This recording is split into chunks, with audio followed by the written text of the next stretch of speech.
가운데 살아가는 기쁨을 누리자, 이런 주제로 말씀을 드립니다. 하나님의 밝은 빛 가운데 살아가면 우리에게 기쁨을 주신다, 그런 말씀이죠. 지난주 말씀의 연장이라 할 수가 있는데 각도가 조금 다른 내용입니다. 문제는 우리가 똑같이 예수님을 믿는다고 하더라도 빛 가운데 살아가는 성도가 있고 어두움 가운데 살아가는 성도도 있다는 사실입니다. 집도 천차만별이죠. 새빵집에서부터 저 도곡동 타운 페리스인가요? 그런 집도 있고 자동차도 옷도 천차만별입니다. 고속도로에 티코가 당당하다, 티코야 열심히 달려라, 그런 말이 있습니다만 실제로 제가 차를 검사소에 맡기고 대차 티코를 타보니까 얼마나 좁고 덜컹거리는지, 허세를 부리자 그런 이야기가 아니고 이 공간의 크기, 안전의 크기, 이 여유가 다른 것이죠. 주머니에 돈이 있으면 왠지 좀 든든하잖아요. 그러나 몇천 원 가지고 시내 가려면 마음이 졸이죠. 삶의 여유, 기뻐할 수 있는 여유, 용서할 수 있는 여유, 이런 것을 말하는 것입니다. 하나님의 자녀로서 하나님의 은혜를 누리는 이 크기, 누림의 정도를 말하는 것이죠. 티코 트렁크에 짐이 얼마나 들어가겠습니까? 그런데 RV 차량은 트렁크가 크지요. 하나님은 사랑이시다 하면서 사랑이 없어요. 하나님의 사랑을 실제로 못 누리고 있는 것이죠. 하나님은 내 아버지시다 하면서 걱정, 근심하고 살아요. 정말 우리가 하나님을 누리고 있는가? 하나님을 즐거워하고 있는가? 하나님의 기쁨, 하나님의 지혜, 하나님의 용서, 우리가 다 알고 말하는 것들인데 그것이 나에게 실상이 되고 실제가 되고 우리가 누려야 된다는 것입니다. 우리 누리는 것을 하나님이 기뻐하십니다. 돈이 많이 있는데 내 맘대로 못 씁니다. 왜 그렇습니까? 그런데 빌린 돈이기 때문에 필요해서 급해서 빌렸기 때문에 목적 자금으로 써야 됩니다. 빌린 돈은 여유 자금이 아니에요. 그래서 아무리 빌린 돈은 많아도 쓸 수가 없어요. 돈으로 이야기하니까 훨씬 이해가 잘 되십니다. 여러분, 하나님과 동행하시고 하나님이 축복해 주셔서 이 재물의 은혜도 누리시기를 바랍니다. 하나님을 믿는데 연애하듯이 믿는 사람이 있고 결혼 생활하듯이 믿는 사람이 있습니다. 자, 이게 무슨 말이냐? 연애할 때는 남자가 주로 돈을 씁니다. 핸드백도 사주고 옷도 사주고, 그러니까 그 사주는 것이 좋아가지고 연애만 하고 결혼은 안 한다. 그게 얼마나 이기적입니까? 자기 중심적이죠. 연애는 깊은 사랑, 헌신적인 사랑, 고난을 이겨내는 그런 차원의 사랑이 아직은 아닙니다. 연애는 연애로 끝나고 이제는 서로 책임지고 서로 붙들어주는 사랑 안으로 들어가야죠. 그래서 연애는 어떤 의미에서 일방적으로 한쪽에서 할 수가 있습니다. 그러나 결혼 생활은 절대로 한쪽에서 일방적으로 할 수가 없습니다. 상호 존중, 상호 신뢰, 상호 책임. 그래서 제2세가 탄생하고 그 2세가 탄생된 기쁨과 그 아픔을 함께 지고 나가는 것이죠. 그러면서 우리가 진짜 어른이 되고 성숙하게 되는 것 같아요. 그래서 성숙은 자녀가 생길 때 내가 돌보고 책임지는 일들이 있을 때 성숙해지는 겁니다. 주는 사랑, 모성의 사랑, 또 묵묵한 후손의 사랑을 통해서 나를 길러주신 그 어머니 사랑을, 아버지 사랑을 알게 되고 성숙하게 되는 것이죠. 그러니까 우리의 신앙이 하나님 뭐 해주세요, 뭐 해주세요 이렇게 받기만 하고 필요할 때만 찾고 급할 때만 찾고 이렇게 연애하는 아가씨처럼 나 중심적으로 믿으면 신앙의 성숙이, 신앙의 기쁨이 일어나지 않는다는 거예요. 자, 물어보겠습니다. 연애만 계속 10년 하면 애가 나와요, 안 나와요? 나와요, 안 나와요? 안 나와요. 우리는 20년째 연애 중, 30년째 연애 중, 그러면 인생 다시 나가고 뭐합니까? 연애는 결혼하려고 있는 겁니다. 그래서 연애가 연애로 끝나면 사랑이라는 열매가 맺어지지 않습니다. 가슴에 아픔만 남죠. 한 10년 전에는 결혼 말고 연애 그런 드라마가 있었던 것 같아요. 근데 요즘은 하도 결혼을 안 하니까 연애 말고 결혼 그런 드라마가 있어요. 제가 안 보는 것 같아도 다 봅니다. 이 세상이 화려하고 물질 만능 시대가 되고 막 인간의 꿈과 허영심이 지나쳤을 때 그런 분위기는 결혼 말고 연애 그런 심리가 작용을 하죠. 그런데 하나님의 창조 원리, 진정한 안식의 원리는 결혼입니다. 결혼이란 말은 둘이 하나가 되는 것이고 모든 것을 공유한다는 뜻입니다. 네 것도 없고 내 것도 없고 전부 우리 것입니다. 그래서 부부는 절대 계산하면 안 됩니다. 딴 주머니 차면 안 돼요. 남편 모르는 통장을 가지고 있으면 안 돼요. 그러면 그거 믿고 마음이 멀어져요. 그걸 아셔야 돼요. 자꾸 딴 주머니 차면 자꾸 마음이 멀어져요. 다 공개하고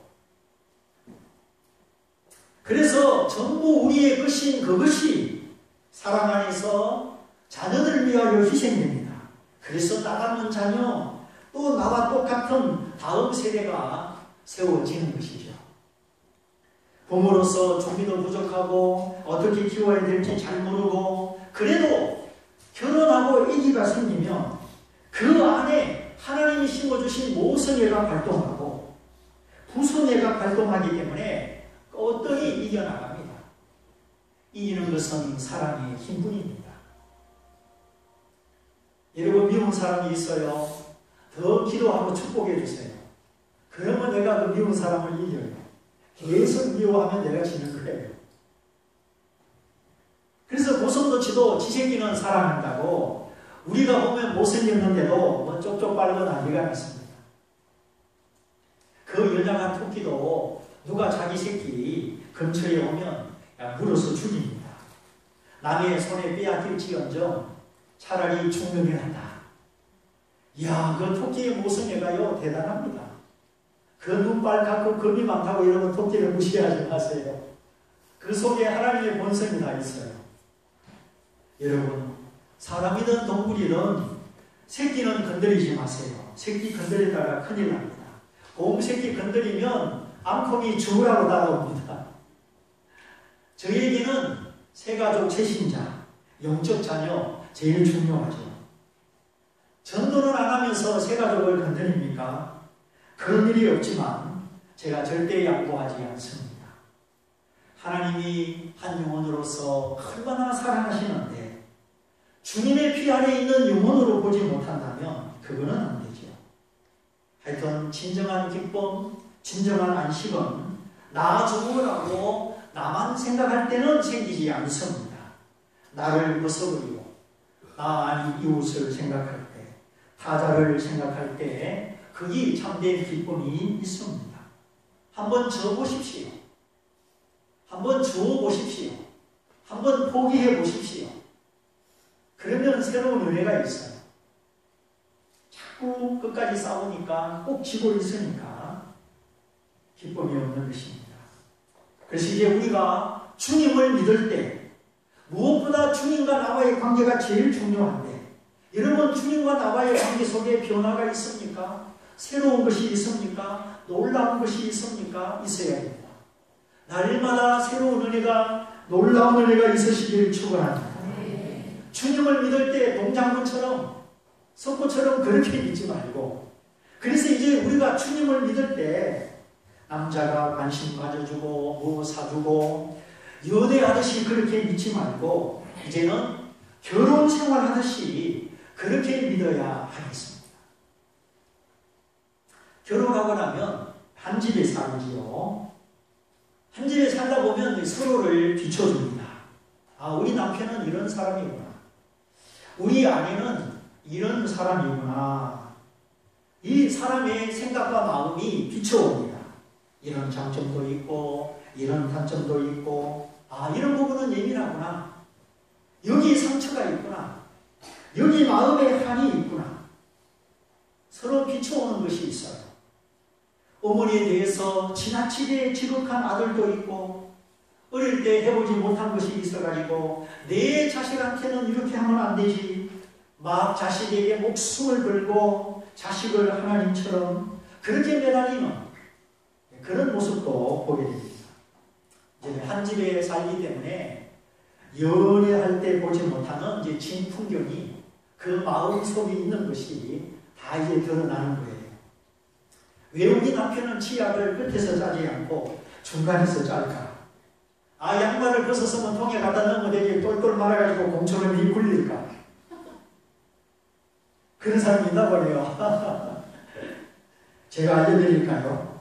그거는 밖에 나가지고 회사에서 신경 쓰고 뛰어다니고 야단 맞고 힘을 다 써가지고 집에 와서 힘이 없기 때문에 충전을 새로 해야 되기 때문입니다. 그래서 남편이 말도 안 하고 신문만 보고 텔레비만 보거든, 아유 좀 머리를 식히는구나 하고 그냥 두세요. 집은 안식처입니다. 집은 전쟁터가 아닙니다. 그러나 문을 열고 나가면 이 세상은 이제 전쟁터잖아요. 이제 뭐 한눈 팔새가 없습니다. 우리 대한민국 남자들 얼마나 밥을 빨리 먹는지 아세요? 금방 먹고 막 배 속에 자리도 잡기 전에 더 띄워야 되고 또 막 운전해야 되고 빨리빨리. 우리 한국 사회, 이 한국 기업의 구조적인 현장 어떻게 하겠습니까? 그것이 우리 사회 분위기고 우리 모습인데, 그래서 요즘은 작은 것이 뭐하다? 아름답다. 느린 것이 행복이다. 후반전, 하프타임이 중요하다. 그런 이야기가 나옵니다. 너무 큰 걸 바라보고 빨리빨리 달려가니까 쉬지도 않으니까 그 스트레스를 술로 풀고 고기로 풀고, 그러니까 막 위장병, 간장병, 대장암 그런 것이 많습니다. 뭐 10년 전에 대장암 그런 소리 못 들어봤어요. 갑자기 생기는 거예요.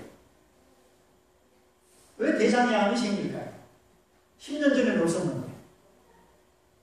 지방 과잉, 알코올 과잉, 이 지방과 알코올이 몸에 들어오니까 간이 그걸 해독하더라고.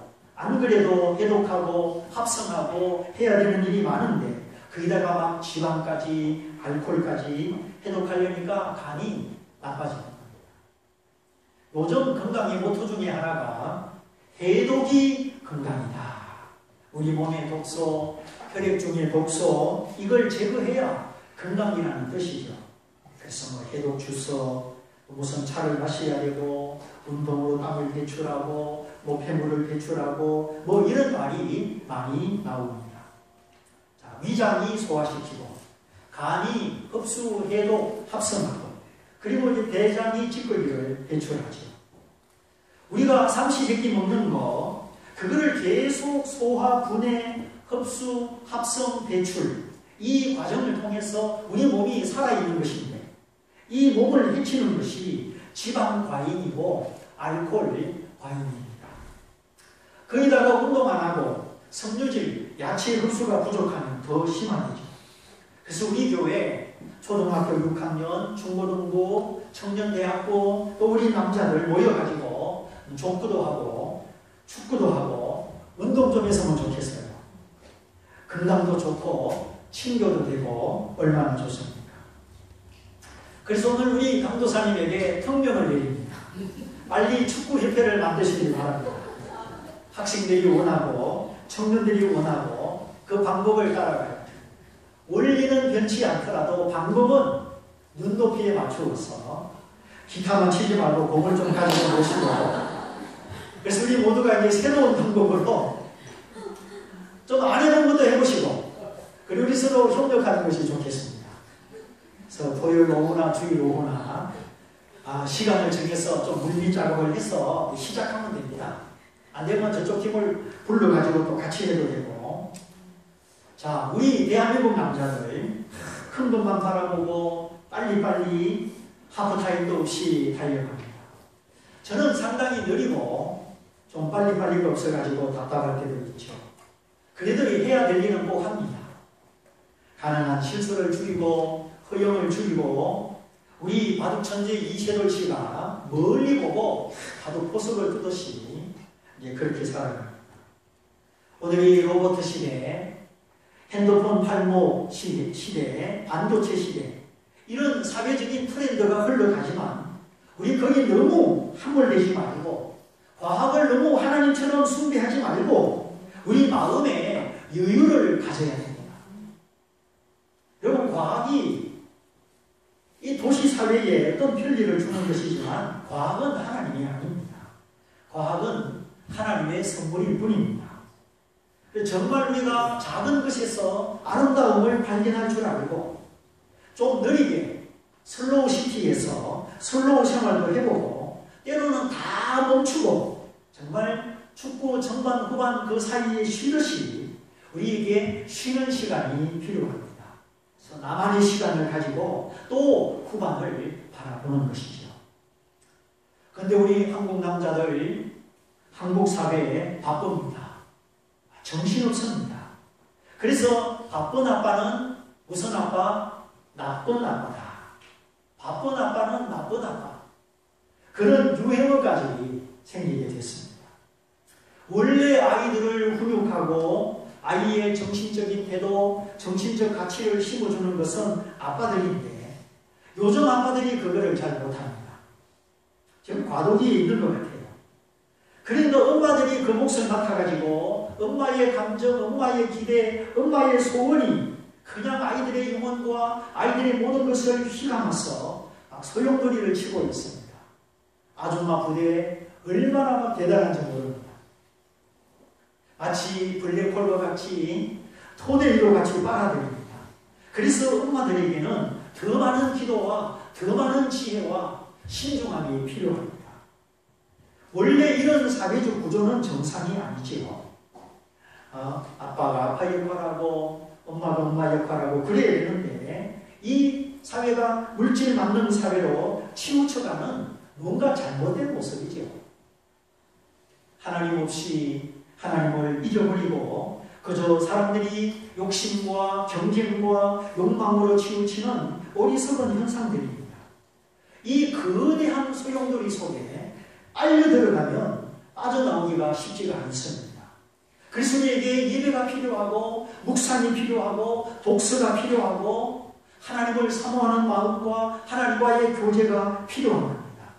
그래서 우리가 하나님의 지혜로 살아야 되고 하나님의 은혜로 살아가야 되는 것이죠. 교회라고 다 교회인가요? 예배라고 다 예배인가요? 원래 그러면 안 되지만 오늘날은 그렇지 않은 것 같습니다. 우리 사회에 아버지들이 없어졌다고 아빠 부재 시대를 지금 한탄하고 있습니다. 그나마 예수 믿는 남자들은 술자리 2차, 3차 그런 걸 안 하니까 덜한 것 같습니다. 그래서 이렇게 예배가 있고 말씀이 있고 또 기도와 찬송이 있으니까 우리가 다시 비추임을 받고 다시 고치고 우리가 빛 가운데 계신 하나님 앞에 나아감으로 어두움을 씻어버리고 다시 출발하는 겁니다. 거대한 홍수처럼 쓰나미처럼 쓸어가는 이 시대적인 물결, 이 사회적인 구조, 이 속에서 나의 삶을 찾고 나의 시간을 확보하고 나 자신을 발견하는 것, 그래서 우리가 정말 하나님과 동행하며 후회하지 않는 믿음의 생을 살아가는 것, 이거는 오직 하나님 앞에 나아갈 때 빛 가운데서 가능한 것입니다. 그래서 하나님은 빛이시라, 저에게는 어두움이 조금도 없으시니라. 하나님 앞에 나가면 우리의 마음의 어두움이 사라집니다. 남자들에게 진문을 나서면 전쟁터지요. 물론 아내들도 청소하고 애들하고 실험하고 모양만 다르지 똑같은 전쟁터입니다. 그래서 막 서로 도와달라고, 서로 힘들다고 그렇게 막 요구와 요구가 부딪히니까 안식처가 되는 가정마저도 전쟁터가 되는 모습을 봅니다. 자, 이 모든 인생의 문제 어디서 어떻게 해결할 수 있을까요? 빛 가운데 계신 하나님, 나를 비춰주시고 나를 고쳐주시고 내게 하나님의 사랑과 지혜를 부어주시는 그 하나님 앞에 나아가는 것입니다. 그분의 빛 앞에, 그분의 말씀 앞에서 나를 깨닫고, 주여 나는 죄인입니다. 주여 나는 지혜가 없습니다. 주여 나는 사랑하지 못합니다. 하나님 앞에 우리 자신을 고백하는 것입니다. 우리가 자백할 때마다, 내 모습을 솔직히 고백할 때마다 사함을 받고 시슴을 받고 다시 용서하고 다시 사랑할 수 있는 힘을 얻어서 살아가는 것입니다. 인간의 삶은 교양이나 도덕이나 철학이나 결심, 이성과 논리 이런 것으로 해결되지 않습니다. 여러분 IQ가 높다고 똑똑하다고 그 사람이 평화로운 사람일까요? 오히려 더 문제를 일으키는 사람이 될 수도 있습니다. 우리가 평화 가운데 살아가는 거 IQ하고 아무 상관이 없습니다. 체면, 자존심, 남자가 적어도 이래야지 뭐 그런 거 아무 도움이 안 됩니다. 정말 내가 변화되고 가정이 변화되는 건 빛이신 하나님 앞에 솔직히 나가는 것이요, 나를 고백하는 것입니다. 낮은 울타리의 대표 사탄은 마침내 대중문화를 선택했다. 그 책의 저자, 일컬어 문화선교사로 일컫는 신상은씨, 신앙과 사회, 신앙과 문화, 신앙과 생활 이거를 접목시키려고 애쓰는 분이죠.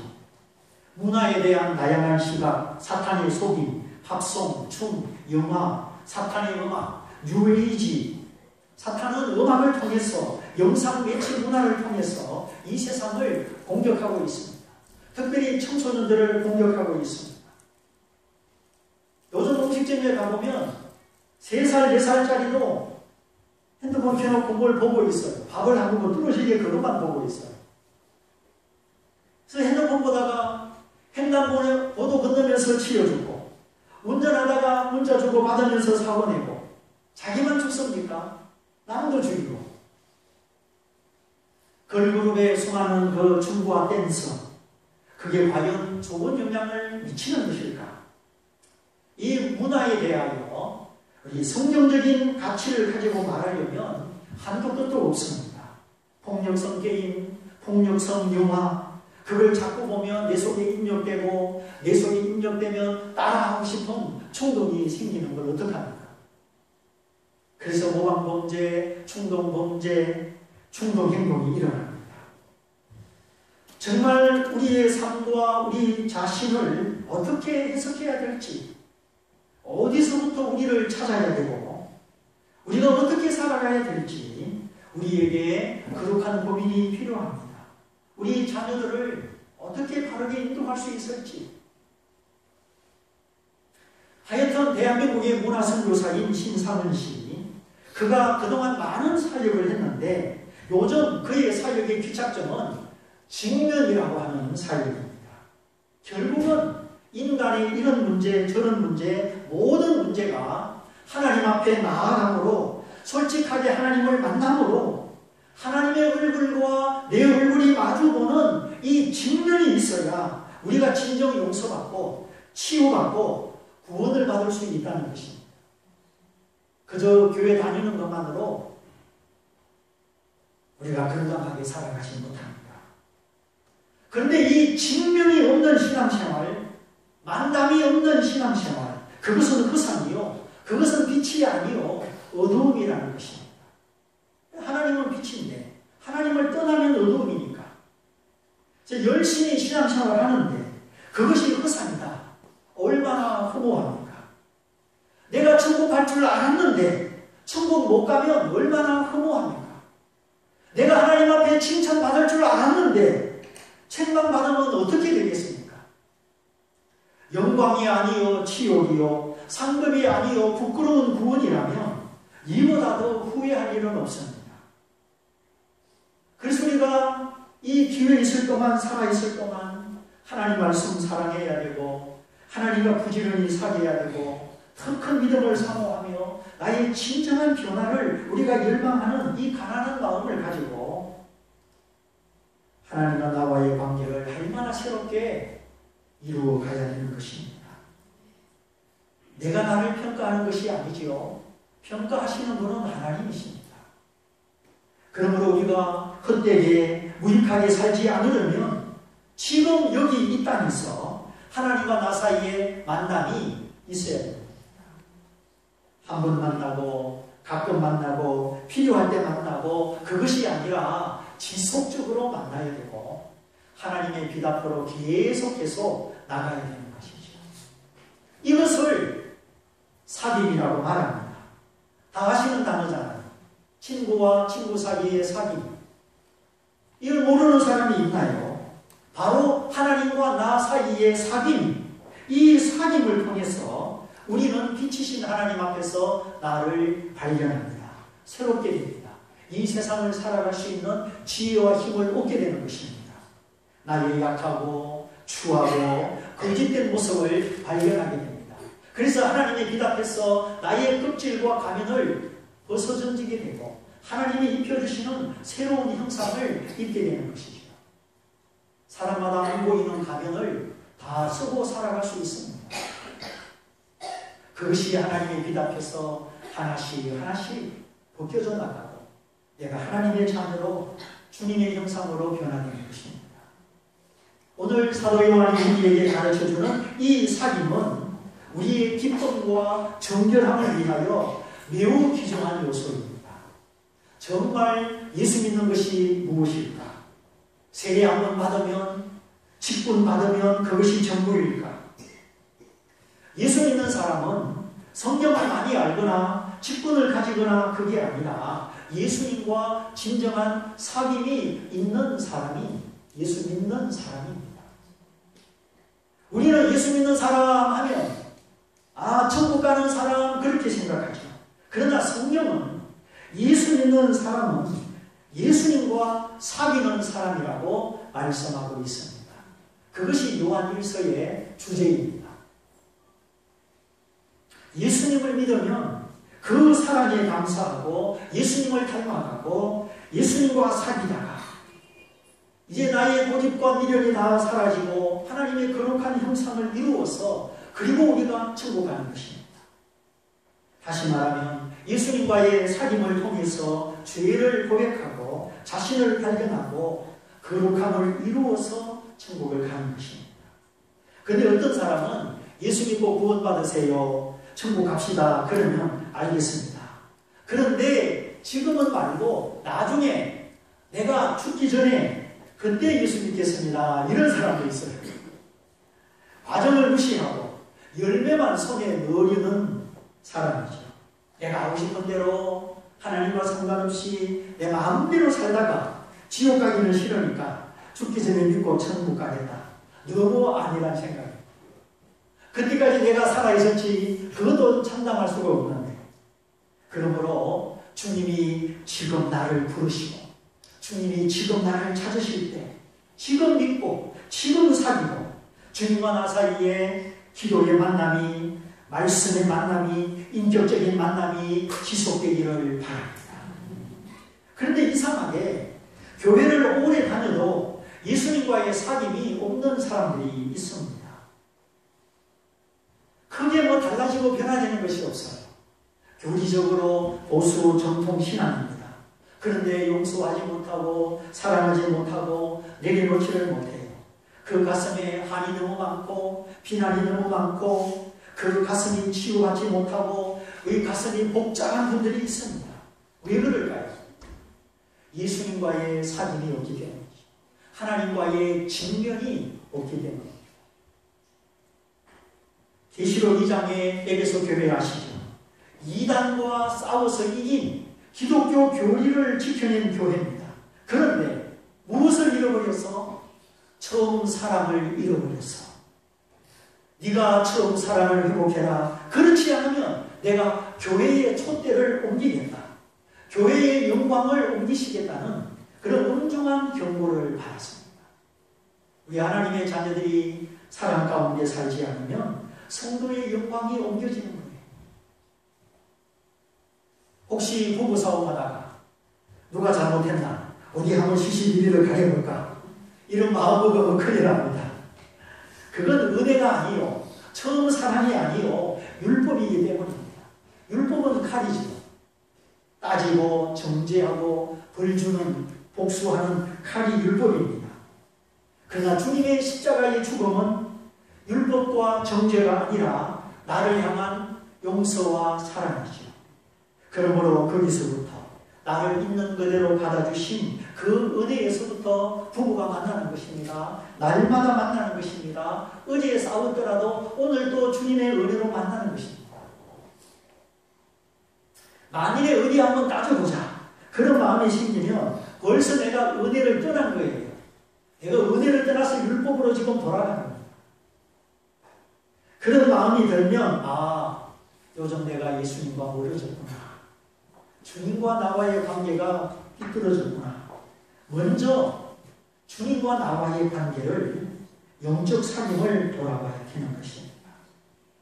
하나님도 빛이시요 주님도 빛이시요 그 빛 가운데서 사귐은 내 잘못을 먼저 살피고 나의 부족과 허물을 먼저 살피게 됩니다.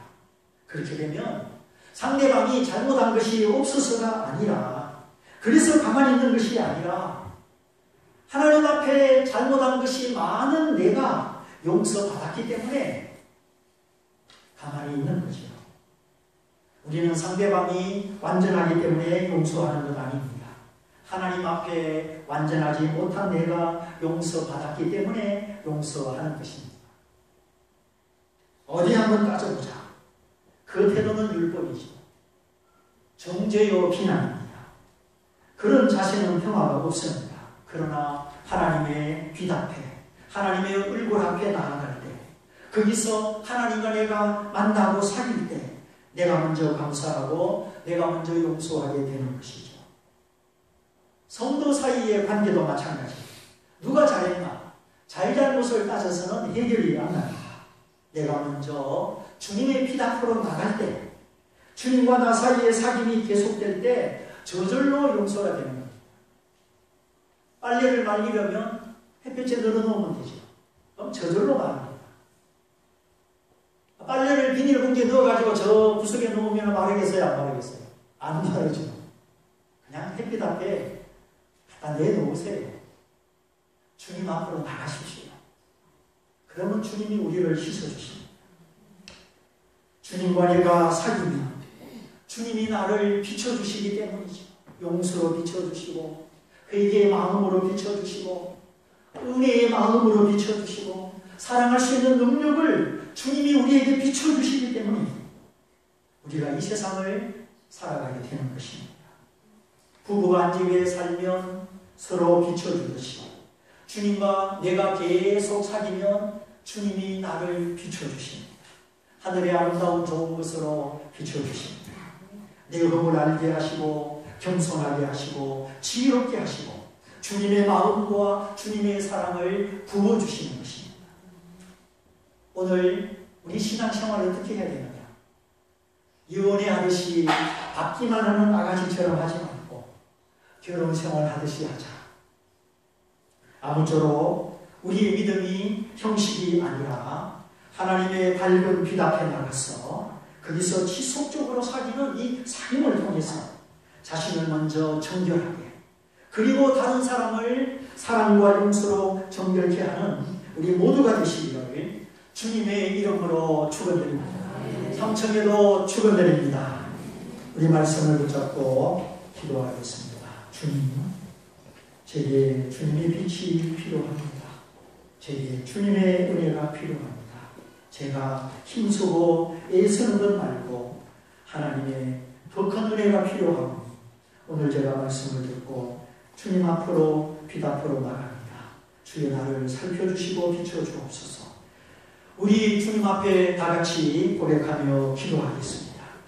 할렐루야. 살아계신